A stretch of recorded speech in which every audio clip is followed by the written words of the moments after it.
viral tentang Kristen progresif. Jadi pendeta tapi tidak mengerti apa-apa itu. Namanya Kristen progresif. Iman progresif bilang orang Kristen nggak usah ke gereja kok nggak apa-apa. Yang penting hati. Kristen progresif. Selama beberapa bulan belakangan ini termuncul istilah Kristen progresif yang menjadi viral dibahas oleh gereja, keluarga, dan hamba Tuhan. Salah satu sumber ialah seorang Brian Siawarta, seorang influencer dan host di berbagai channel YouTube dan program TV. Kekristenan progresif, dan ini termasuk nih mulai di yang gue percaya ya. Gue tidak percaya, dan ini akan disebut sesat oleh banyak orang Kristen. Gue tidak percaya bahwa Alkitab gak pernah salah. Kita sering banget Yohanes 3 ayat 16, karena begitu besar kasih Allah kepada dunia ini sehingga ia mengaruniakan anaknya yang tunggal supaya setiap orang yang percaya tidak binasa. Kata-katanya apa? Tidak binasa. Bukan tidak masuk supaya orang yang gak percaya Tuhan tidak binasa. Bahasa Inggrisnya perish. Bukan tidak dibakar selama-lamanya, bukan tidak disiksa selama-lamanya, tidak binasa. Perish itu kayak yang paling simpel kayak Thanos nge-snap. Ya, hilang. Tidak hilang. Pas gue baca sendiri Alkitab buat gue gitu. Ini make sense bagi gue. Nah ini balik, ini sekarang gue landing nih. Apa yang gue percaya hari ini? Gue percaya, kepercayaan gue sama kayak kepercayaan Tuhan Yesus waktu itu dan sama kayak teman-teman Yahudi. Basically, bagi gue gak percaya sama neraka. Gue tidak percaya Tuhan yang begitu baik menciptakan neraka. Dan itu make sense. Di Alkitab ada neraka. Tapi di Alkitab itu neraka ngomongin tempat Lucifer dan kawan-kawannya. Bukan buat anak-anak dia. Itu yang pertama. Gue gak percaya neraka. Kedua, gue percaya surga ada, tapi bukan tempat. Balik lagi, versi Tuhan Yesus dan versi Yahudi adalah keabadian untuk mereka yang baik. Kristen progresif mendapat spotlight di semua platform sosial media. Namun, apa artinya kata-kata ini? Apakah Kristen progresif adalah sekedar sebuah nilai hidup alternatif sesuai perkembangan zaman? Apakah generasi anak dan remaja kita itu nantinya akan memeluk progresif, dan kenapa ini bisa terjadi? Apa yang sedang terjadi? Bukan hanya di depan mata, tetapi di bawah permukaan kehidupan kita. Dunia semakin kencang menawarkan filsafat dan ideologi liberal seperti LGBTQ, lautan konten di sosial media, gaming online, dan pornografi. Apakah nilai ini sudah merasuk ke generasi anak dan remaja hingga gereja? Ini adalah isu yang sadar atau tidak, ini akan mempengaruhi masa depan kita semua. Bayangkan bila seseorang terekspos kepada aliran informasi dan media yang tiada habisnya. Apakah anak muda yang selama ini mengaku percaya pada akhirnya terkhamiri oleh aliran-aliran itu semua? Dan bagaimana dengan anak dan remaja yang masih di tangan orang tua? Sebuah laporan studi terbaru dari The Oliver Wyman Firm mendapati sebagian besar generasi Z, mereka mengaku lebih suka dan mempercayai astrologi. Inilah sebuah bukti bahwa ada pengaruh lain yang sedang giat bekerja dalam hidup mereka. Yang pasti, kita melihat berbagai pergeseran nilai yang sangat mengkhawatirkan. Untuk membahas ini bersama dengan kita adalah Pak Mark McClendon. Beliau adalah Ketua Yayasan Cahaya Bagi Negeri Indonesia. Dan bersama dengan beliau Pendeta Insinyur Supeno Lembang sebagai Badan Pengurus CBN maupun sebagai Ketua Sinode Gereja Kristen Navirision. Selamat datang hamba-hamba Tuhan yang luar biasa. Shalom Pak Mark dan juga Iya Pak Supeno. Kita akan mulai dari Pak Supeno. Pak, muncul nih ajaran dalam tanda kutip progresif. Apakah ini ancaman untuk iman Kristen? Apa pandangan Bapak mengenai hal ini? Ya, terima kasih Pak Andi. Jadi begini, apapun gejala yang terjadi selalu masyarakat Kristen itu akan terbagi atas dua. Satu adalah kaum pesimis dan satu lagi kaum optimis. Jadi menghadapi Kristen progresif ini kita juga akan bagi dua.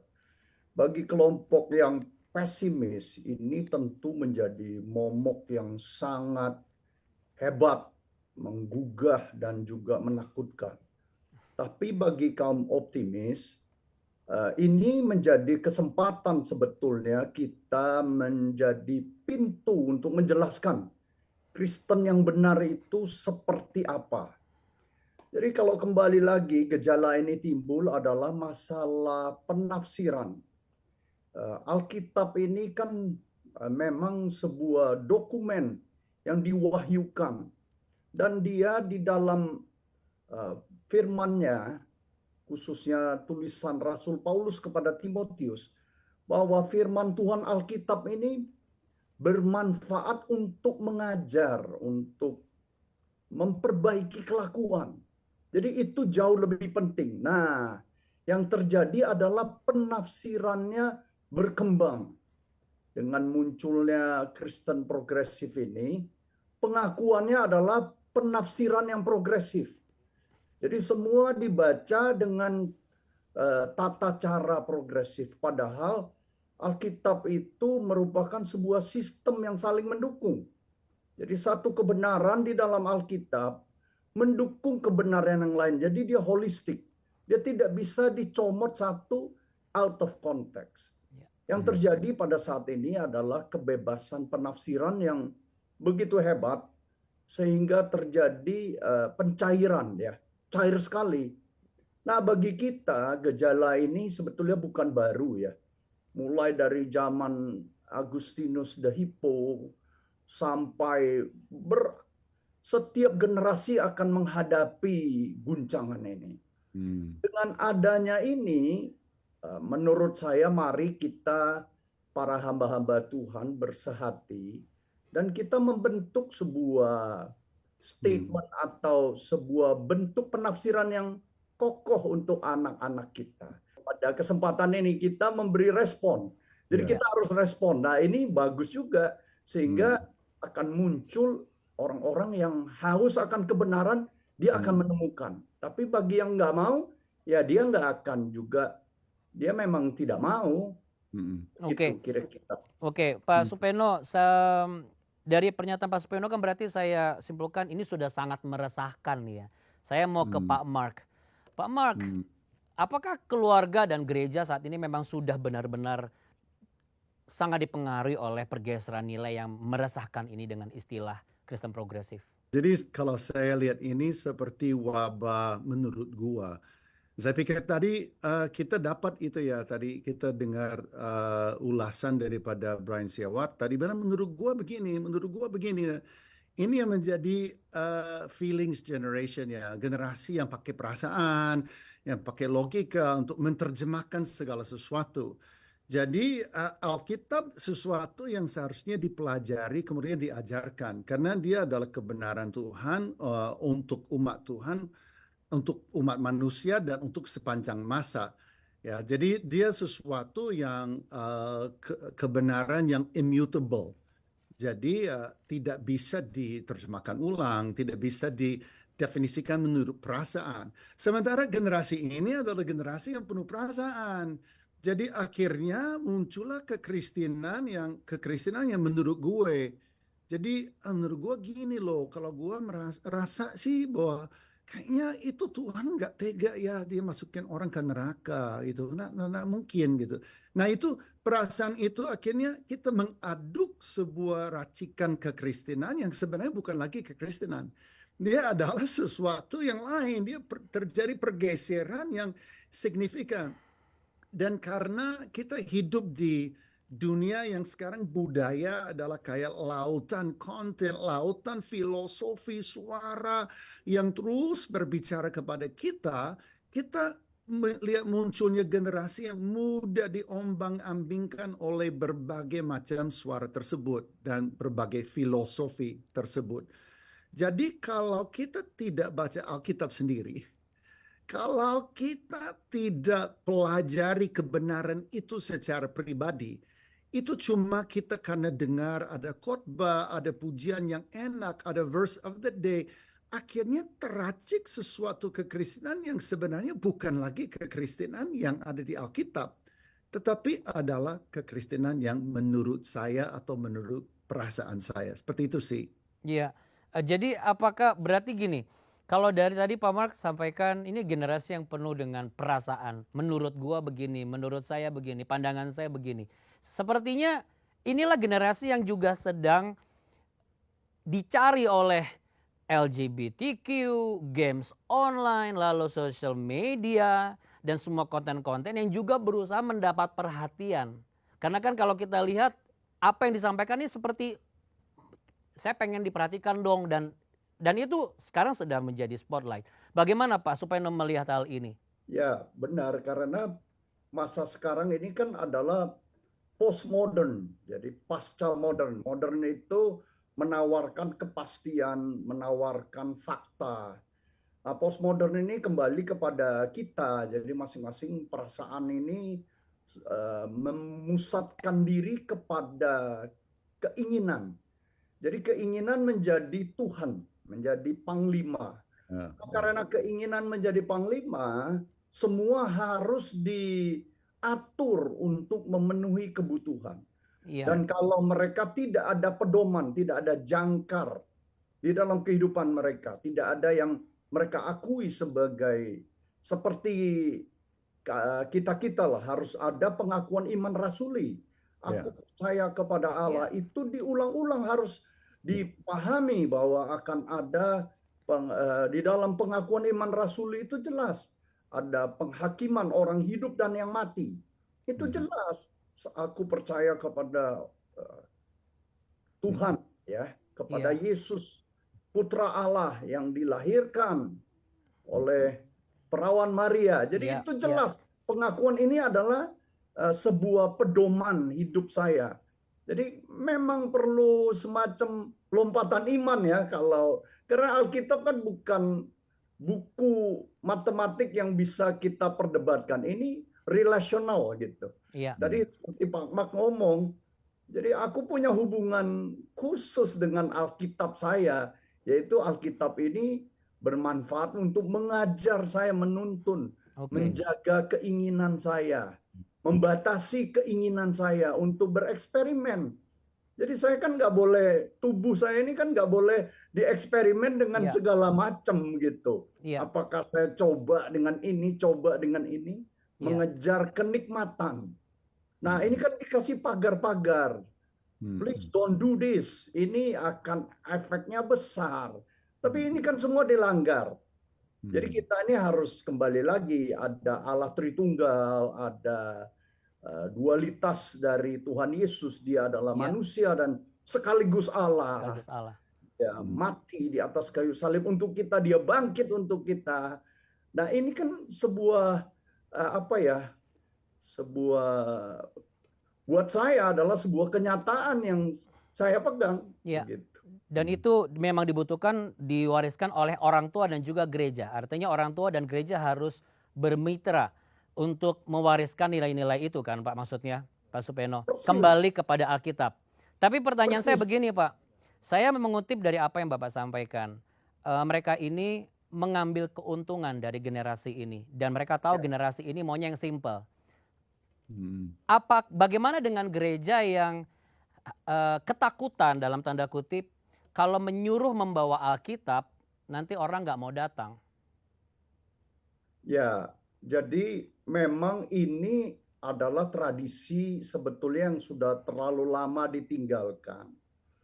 Kita harus kembali lagi. Saya masih ingat zaman saya bahwa Alkitab itu diejek ketika naik angkot, itu sinis dilihat, ini sampai dimasukin di dalam kantong krecek. Kalau sekarang kan di handphone. Yang masalahnya Alkitab ataupun yang ada di handphone ini, kita bermusuhan dengan musuh besar namanya notifikasi. Jadi ketika baca Alkitab ada notifikasi dari WhatsApp yang muncul, ada distraction yang tidak pernah habis. Jadi saya pikir bagus sekali harus kembali lagi membaca kepada sebuah dokumen yang harus kita hormati Iya. ya, harus kita berikan Oke, tempat saya khusus. tangkap berarti Pak Supeno setuju. Nah, saya mau ke Pak Mark. Pak Mark kan di media. Pak Mark tahu betul ada akses bebas kepada anak-anak kita, kepada generasi kita. Tetapi juga sebenarnya ada kesempatan besar juga untuk mewariskan nilai-nilai kebenaran yang dalam tanda kutip memang kita harus akui generasi sekarang sulit nih membawa Alkitab. Tapi bagaimana caranya untuk mewariskan? Karena kan Pak Mark tadi bilang kita harus kembali ke Bible, kita harus baca sendiri. Bagaimana untuk bisa mengubah paradigma generasi yang lebih suka baca renungan harian daripada Alkitab? Ya, itu bagus sekali dan saya pikir pertanyaannya juga bagus ya, karena jelas sekali bahwa pertempuran gereja di depan itu ada di keluarga. Jadi kita harus melihat bahwa gereja yang induk di dalam kehidupan kita adalah rumah kita. Itu adalah gereja yang utama sebenarnya. Anak kita seharusnya belajar firman Tuhan di rumah. Seharusnya anak kita belajar mengenal Yesus. Itu di rumah kita. Dan orang tuanya yang diberi tanggung jawab oleh Tuhan untuk melatih, untuk mengajar, dan untuk mendidik dan memuridkan anak-anaknya. Seharusnya rumah kita, di situ kita belajar untuk mengampuni, untuk saling memberkati, untuk hidup secara sacrificial. Nilai-nilai ini kita absorb daripada dari lingkungan utama, yaitu rumah. Berarti rumah kita adalah gereja induk. Nah, gereja yang ada, misalnya gerejanya kayak Pastor Supeno, gerejanya itu, saya pernah di situ, gerejanya luar biasa di Karawaci. Itu adalah bonus, itu adalah value added. Kalau itu adalah keuntungan tambahan gitu. Kalau misalnya sekolahnya Kristen, itu bonus. Guru sekolah minggunya bagus, bonus. Tetapi yang utama adalah di rumah gitu. Nah, makanya sebenarnya peranan gereja itu adalah betul mengajar kebenaran firman Tuhan, tidak bergeser ke kiri ke kanan di tengah amukan dan segala sesuatu dari dunia yang adalah projecting information, projecting filosofi, projecting ideologi, projecting mendesak itu projecting itu ke dalam kehidupan setiap orang melalui media online, melalui gaming, melalui Roblox, melalui YouTube, TikTok, semuanya itu kan projecting ya. Nah, gereja fungsinya adalah terus melatih, mengajar, dan mendidik orang tua ini supaya di rumah mereka berhasil merajut rumah tangga yang syarat dengan kebenaran, yang juga mereka teruskan kepada anak-anak mereka. Jadi orang tua yang harus menjadi target daripada setiap gereja, sehingga mereka itu menang. Mereka menang di rumah, mereka menang di parenting gitu. Baik. Nah itu kita akan lihat generasi bangkit, yang generasi yang tetap berakar kuat dalam firman Tuhan dari rumah. Oke, dari rumah, orang tua, parenting, harus ada satu hubungan korelasi dengan gereja. Pak Supeno, tantangan terbesar untuk gereja ke depan, apa yang harus dilakukan setiap gereja dengan denominasi yang begitu banyak warna ya? Tapi bisa sampaikan nggak ada paling tidak ini loh yang harus dilakukan oleh gereja untuk ke depan supaya anak-anak remaja nggak malas datang ke gereja, lalu kemudian mereka tidak meninggalkan gereja, mereka bisa mengatur kapan mereka gunakan gadget mereka, kapan mereka benar-benar bisa grab itu yang namanya kebenaran firman Tuhan. Bahkan seperti yang Pak Mar bilang tadi, keluarga adalah pembentukan karakter generasi Kristen yang benar. Apa yang harus dilakukan untuk gereja dalam hal ini? Wow, ini pertanyaan yang bagus sekali. Saya menyebutnya $1 million question. Karena semua pendeta mau tahu juga sebuah formula. Unfortunately, formula baku mengenai itu tidak ada. Tapi saya pikir yang Pak Mark sampaikan itu adalah bagus. Gereja tidak boleh menjadi subkontraktor untuk mendidik anak-anak. Jadi kita orang tua biasanya gereja yang hebat dianggap ini ya udah anak saya kirim saja ke gereja, nanti diurus di gereja, pulang udah beres gitu. Jadi mereka hanya aiming 1 minggu sekali, mereka anggap seperti mobil, cuci mobil kan kita masuk 1 minggu sekali cukup tuh mobil bersih udah. Jadi anak-anak dibawa, ditaruh. Nah ini kalau menjawab Anda, tentu harus fokus kepada pendidikan di rumah tangga ya, pemberdayaan bahasa lebih tepatnya adalah kita berusaha memberdayakan sebanyak mungkin orang Kristen jadi orang Kristen. Jadi gereja harus menjadi sebuah komunitas membantu orang Kristen jadi orang Kristen yang baik gitu. Jadi dia bukan hanya jadikan orang Kristen, membantu menjadikan dia orang Kristen yang baik. Mendalami, melakukan, ada sebuah sintesis antara iman dan perbuatan menjadi teladan. Karena begini, menurut saya mengajarkan kejujuran misalnya, itu tidak ada akademi kejujuran. Saya kuliah sampai S2 gitu ya di mana-mana, tidak pernah melihat ada sebuah mata kuliah yang berjudul kejujuran 101, nggak ada. Jadi kejujuran itu didapatkan dari mana? Itu kan ditularkan. Jadi takut akan Tuhan itu juga nggak bisa dipaksakan. Itu dapatnya dari mana? Itu ditularkan. Jadi saya seperti menularkan ini. Nah, untuk menularkan itu you perlu interaksi yang lama. Nah, interaksi yang lama ada di mana? Ada di keluarga. Jadi kalau gereja ini hanya memberdayakan keluarga untuk menjadi gereja kecil. Jadi tujuannya jauh lebih baik daripada sekedar kita. Oke. Baik Pak Supeno, saya dapat poinnya. Jadi intinya adalah keluarga harus jadi gereja kecil, gereja harus menjadi keluarga yang besar, yang benar-benar sudah memuat semua nilai kebenaran itu ya. Pak, yang Bapak sampaikan sudah sangat powerful. Saya langsung menuju ke Pak Mark. Pak Mark, harus ada penularan, harus ada interaksi, dan ada satu kata terakhir, keluarga. Pak Mark sebagai Ketua Yayasan Cahaya Bagi Negeri Indonesia, CBN saat ini sedang fokus kepada satu hal, yaitu parenting project. Ada yang banyak sekali bertanya-tanya, kenapa kok CBN ini lagi fokus ini setelah ada Superbook, Super Youth, dan lain sebagainya. Apakah ini juga menjadi concern Pak Mark? Karena Pak Mark melihat gelagat seperti ini, karena ada nilai rohani yang bergeser, terpengaruh oleh nilai liberal? Ya, bagus sekali ya. Itu karena dari sejak tahun 2010-an kami melihat hal yang sama terus terulang gitu. Berulang ya di dalam pelayanan kami. Di mana di seluruh Indonesia, kalau Anda menyaksikan Cahaya Bagi Negeri, Anda akan tahu bahwa CBN bekerja dan melayani di seluruh Indonesia bersama dengan mitra-mitra gereja kami. Dan kami melihat sesuatu yang terus berputar, lingkaran setan boleh dikatakan di dalam gereja atau di dalam tubuh Kristus, yaitu bahwa orang tua yang terluka ini akhirnya melahirkan generasi yang juga akhirnya remuk di rumah, yang besar nanti menjadi orang tua yang remuk, yang melukai anaknya, dan itu terus berputar gitu. Nah, jadi itu menyedihkan gitu. Udah capek itu benar-benar melatih, mendidik, muridkan anak-anak dengan guru yang terbaik, dengan sanggar belajar yang terbaik, dengan PAUD yang terbaik.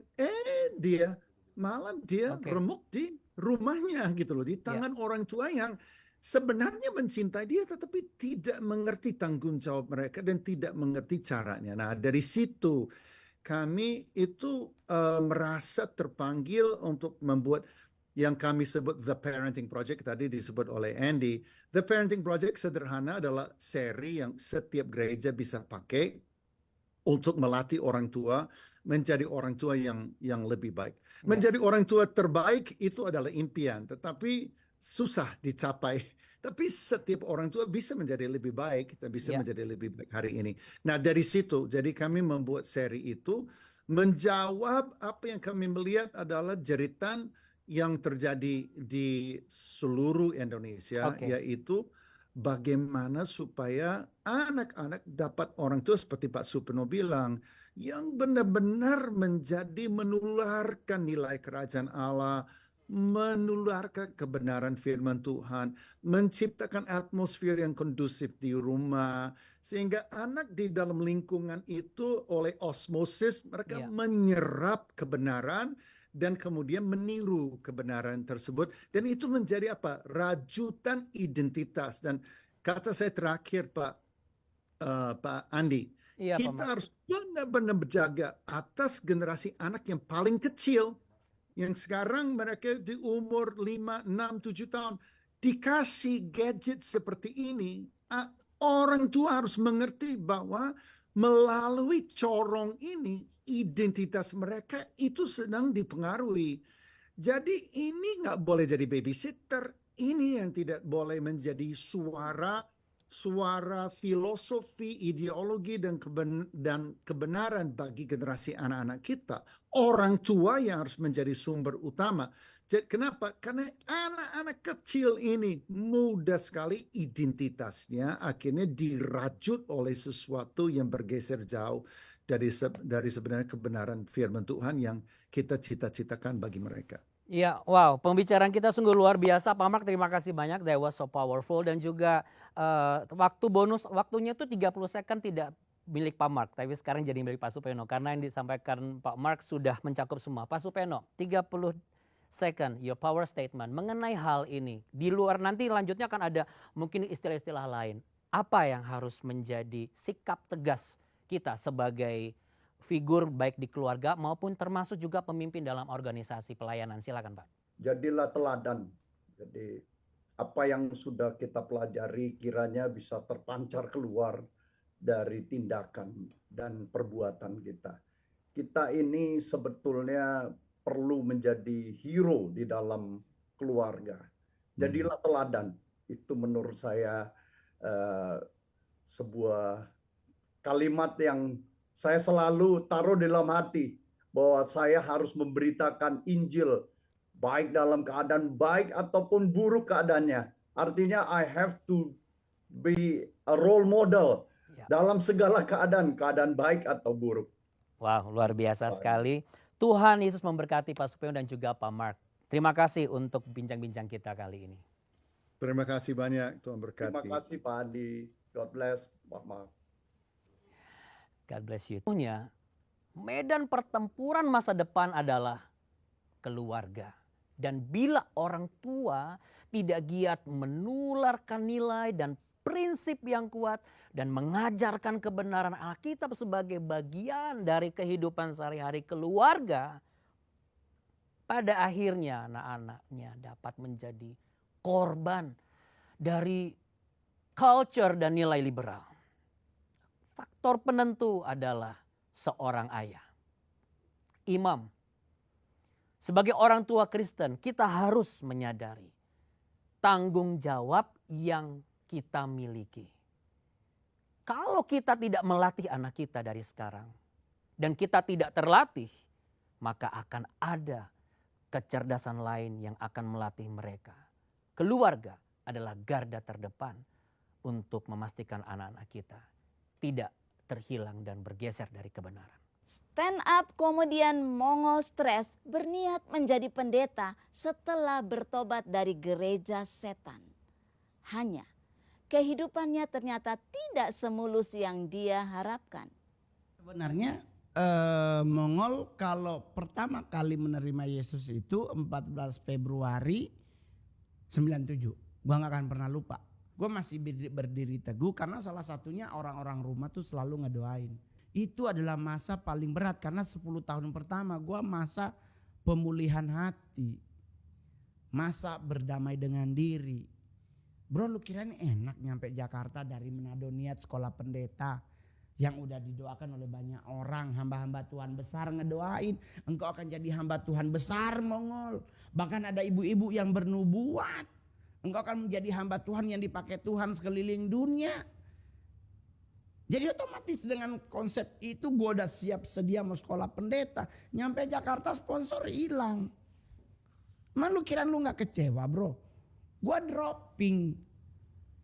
Kerohanian gue terjun bebas. Sedangkan di saat yang bersamaan gue sedang memulihkan hati. Lagi proses pemulihan. Ternyata nyampe Jakarta. Yang lebih parah lagi adalah yang mengecewakan Mongol adalah orang altar. Pelayan Tuhan, koordinator gereja. Tuhan, aku udah gak sanggup sama hidup ini. Tetapi kalau Tuhan izinkan, beri Mongol kekuatan. Dah, hidup lagi, semangat lagi. Ngelamar kerja ke sana kemari. Akhirnya gue jadi asisten pribadi di Dearly Idol. Dan 2011 gue ketemu dengan yang namanya stand up comedy. Jadi ada masa di saat kita mulai jauh dari Tuhan. Tuhan akan seeking. Ingat Adam dan Hawa melakukan sebuah kesalahan. Bukan mereka yang datang kepada Tuhan, tapi Tuhan yang datang kepada mereka berdua. Nah di saat kita mulai jauh dari Tuhan, Tuhan akan nyari ke kita. Tinggal sikap hati kita. Mau gak ditegur oleh Tuhan dan mau kembali gak? Nah kalau mau memilih untuk kembali. Dan puji Tuhan sampai hari ini saya masih tetap berkarir sebagai stand up comedian bro. Teman-teman gua yang lain udah tidak lagi di dunia stand up. Di saat kita kesaksian gereja setan, saya lost iman. Bukan kehilangan iman bro. Maksudnya gua kayak udah gak baca Alkitab. Udah malas bangun pagi beston. Kehantam di situ bro. Gua dikejar-kejar oleh Dark Angel. Di kereta sampai gua lompat dari kereta Argo Parahyangan, gua lompat di Purwakarta. Gua kabur ke Jakarta, nangis-nangis di pinggir jalan. Gua langsung bilang gua nggak mau lagi melayani Tuhan. Terus Tuhan kasih gua baca ayat Alkitab. 1 Yohanes 5 ayat 18. Setiap orang yang lahir dari Allah tidak berbuat dosa. Dan kalimat selanjutnya tuh keren banget. Dan si jahat tidak bisa menjamah engkau. Itulah sampai hari ini gua nggak pernah ketakutan dengan satanisme. Teman-teman gua yang lain pada kabur dan nggak mau ngomongin satan, gua nggak takut. Karena Tuhan yang janji, evil cannot touch you. Dan si jahat tidak pernah akan bisa menjamahmu. Jadi gua pegang teguh. Yesus buat Mongol itu sebagai Tuhan, Juru Selamat dan Raja. Karena tanpa dirinya aku bukan siapa-siapa. Kesuksesanku, kedewasaan imanku, perjalanan hidupku menjadi tidak berarti kalau nggak ada Tuhan. Jadi sampai hari ini saya selalu menyerahkan total semua hidup Mongol itu kepada Tuhan. Dan Tuhan yang janji Tuhan tidak akan pernah meninggalkanku. Tuhan akan memenuhi apa yang menjadi kebutuhanku dan Tuhan akan menjaga keluar masuk hidupku.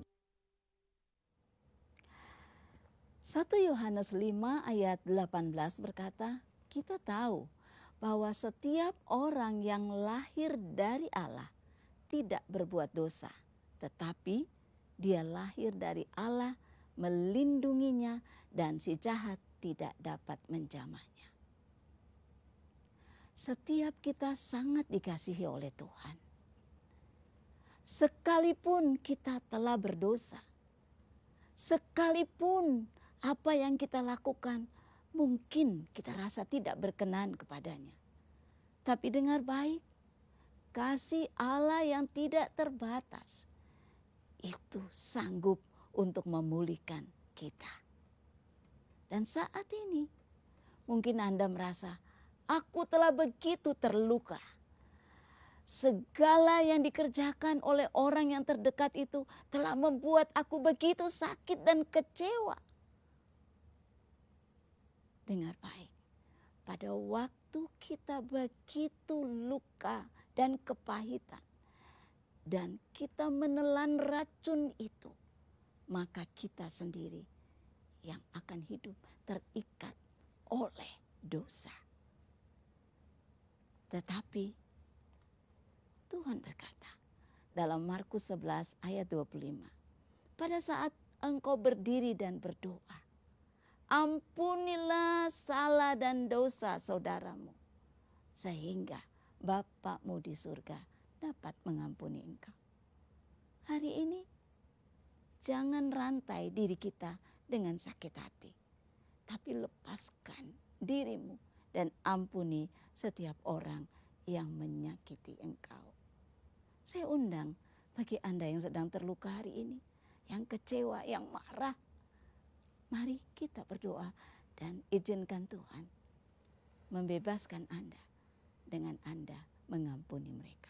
Mari kita berdoa. Bapa di surga, saat ini aku berdoa buat seseorang yang dia telah terluka bertahun-tahun dan menyimpan dendam di hatinya, dan sampai dia janji, aku tidak akan mengampuninya. Tapi hari ini aku berdoa bagi Anda. Lepaskan pengampunan sebagaimana Tuhan tidak menghitung dosamu. Sebagaimana Tuhan tidak mengingat-ingat kesalahanmu. Lepaskan orang yang menyakiti engkau dan engkau akan dimerdekakan. Terima mujizat Tuhan hari ini. Kuasa dosa tidak bisa mengikat engkau karena engkau telah mengampuni. Yang sepakat berdoa dan mendapatkan pengampunan dari Tuhan dan lepaskan pengampunan bagi yang menyakiti engkau dan engkau dibebaskan, percaya dan terima pengampunan dari Tuhan. Sama-sama kita katakan amin. Amin. Ya. Jangan biarkan hati kita menyimpan beban. Jadi jika hari ini Anda memiliki beban di hati, Anda butuh dukungan doa, jangan tunda lagi, hubungi langsung layanan konseling Cahaya Bagi Negeri. Kami 24 jam setiap hari kami itu tetap ada untuk mendengarkan Anda dan tetap ada untuk berdoa untuk Anda juga. Segera catat nomor yang ada di layar saat ini. Bayangkan bagaimana rasanya hidup tanpa air bersih. Berikut kisah dari Botombao, Nias Utara. Setiap hari, Mas Siryani dan anak-anaknya harus berjalan jauh sekitar 2 km ke sungai untuk mengambil air bersih. Karena desa mereka, yaitu Desa Botombao di Nias Utara, sulit mendapatkan air bersih. Nalahadi maoheni dano moroi ba fadareu ba lehadei watola manga kagudraono lehadei watola modino raaga letola modina basekola ya, makanya Dania makako manawidano walaupun ya agak capek ya harus maonur ni dano. Jika sudah tidak mampu berjalan jauh, mereka terpaksa harus mengambil air dari kolam kecil yang mereka buat di bawah pohon sagu untuk mereka konsumsi dan untuk keperluan sehari-hari. Nadali ba belu kutibay raodo berpenderitaan sino utara ba manaw idano ba umane sangat luar biasa. Kesulitan air bersih ini tidak jarang membuat anak-anak Mas Siryani bertengkar karena memperebutkan air untuk mandi. Patola terjadi dana faudu ira sisa masa oya ifaki idana. Terus utego dania boi bimi oyeke ni dana atau fagayu atau telugayu ya noa da pokoknya abah semana noa. Sisa masa lo masih iya harus oya modri. Makanya dana berantem.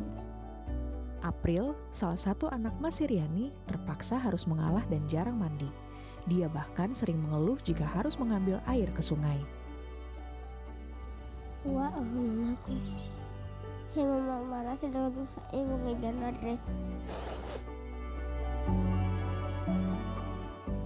Ya kadang Dania ya wasubur odo mane habisa bolau banogu tatalga uwa terus tedegu gei mangarangar tedegu he Tuhan Yesus patenga gi hab na manias no ya aga. Hingga suatu ketika, Obor Berkat Indonesia, yaitu pelayanan kemanusiaan bagian dari CBN Indonesia, mendengar akan kesulitan yang dialami Mas Siryani dan keluarganya. Obor Berkat Indonesia langsung bergerak membangun penampungan air hujan atau rainwater harvesting system untuk keluarga Masiriani dan juga 33 keluarga lainnya di Desa Botombawo ini. Sejak Mesofi berdoa, omu susibai dedegu. Bale faudu ira sae bahagia ira. Fada ene ikoni na hina modri ga April. He Juni aine modri raba fiber. Kini, sumber air bersih di keluarga Masiriani sudah dekat dan mereka bisa menikmati air yang berlimpah setiap saat. Sauhagel obi bantuan sinom be ekema dafa udu do haraga agu beridan he kerasiku. Ba fefu bantuan sin obe hema obot berkat ya uanda sawagel le sules tereda odo yang musulani hema Yesus Kristus.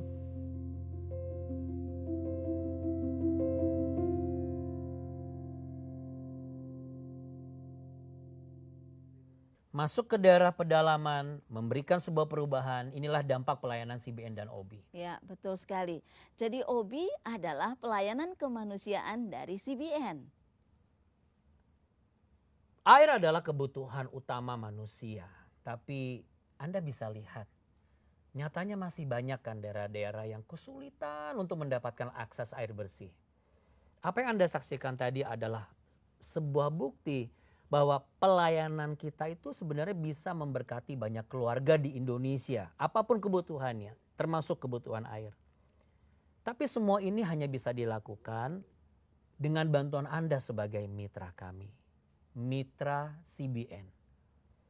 Jadi hari ini, kalau Anda rindu untuk menjadi bagian sebuah pelayanan yang berdampak, jadilah mitra CBN. Obor Berkat Indonesia. Anda scan QR code yang ada di layar Anda sudah langsung mendukung pelayanan kami. Dari setiap donasi yang Anda berikan. Atau Anda juga bisa klik di oborberkat.com/donasi untuk mendapatkan informasi lebih lanjut dan memastikan Anda benar-benar menjadi bagian Obor Berkat Indonesia. Berbicara tentang keluarga, CBN Indonesia memiliki sebuah event yang pastinya akan luar biasa pada bulan Juni 2024. Nama eventnya adalah CBN Family Run 2024. Seperti apa acaranya? Mari saksikan video berikut ini. Shalom keluarga sehat Indonesia. Mari berlari bersama ratusan keluarga di CBN Family Run 2024 pada tanggal 22 Juni 2024 di Plaza Utara, Gelora Bung Karno. Dan jangan lewatkan kesempatan spesial untuk bermain bersama keluarga melalui game yang seru dan menyenangkan. Mari bersatu hati dan bersama-sama ciptakan momen yang indah dan tak terlupakan bersama keluarga Anda. Daftar sekarang di www.jawaban.com/cbnfamilyrun. Harus ikut. Yeah, it's gonna be fun. Iya, aku Family akan run, ya. ajak suami aku, anak aku. Tapi kalaupun nggak bisa lari nggak Ya apa-apa jalan, ya. yang penting kan ngumpul. Oke. Karena kan mungkin papa-papa, mama-mama yang biasanya sibuk masing-masing sediakan waktu sama-sama, kumpul bareng sama-sama, mendapatkan kehangatan keluarga sama-sama sambil bersyukur atas penyertaan Tuhan kepada CBN. Betul, pastinya seru banget. Pasti seru banget. Lebih baik lari bersama keluarga daripada lari dari kenyataan ya, Bu ya. Amsal 29 ayat 7 berkata, "Didiklah anakmu, maka ia akan memberikan ketentraman kepadamu dan mendatangkan sukacita kepadamu." Semoga perbincangan hari ini menginspirasi Anda. Jangan lupa untuk dukung program Cahaya Bagi Negeri dengan cara share video ini dan subscribe channel kami. Dan yang pastinya jadi mitra kami. Iya dong. Betul ya? Saya Andi Otniel. Saya Maria Kesmetan. Kami undur diri, Tuhan Yesus memberkati. Semangat, sampai jumpa di Family Run.